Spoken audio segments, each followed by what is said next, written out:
Let's use a time machine and common sense to refute Sola Scriptura. Take a time machine and go back to when the Christians were being persecuted by Paul. Now that you've arrived in this period of time and persecution, I want you to preach to these early Christians that only Scripture is necessary. Those Christians will deem you a heretic for teaching such a false doctrine. Those early Christians were governed by the church. They trusted in the church and listened to the church's authority, not Romans or Galatians or Corinthians or Ephesians, etc. Because Paul wasn't even a Christian yet. Paul had not written Romans, Corinthians, Galatians, Ephesians, Philippians, Colossians, Thessalonians, Timothy, Titus, and Philemon. Paul was an enemy of the church, and he was still a Jew. The early Christians were living through a time when Paul was their enemy, not their apostle.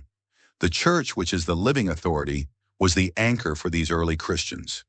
It was the church that governed their faith, that held the keys of truth, and that helped them navigate their walk with God. It was the church that handed down the teachings, the sacred traditions. The church is the primary authority, and Scripture is a byproduct of the church. As you can see, Sola Scriptura is refuted with logic and Christian history. For this reason, I will never get tired of saying this. Protestants are not Christians. They are pagan heretics that have invented a new religion and many new heretical doctrines. Doctrines such as the heretical doctrine of Sola Scriptura,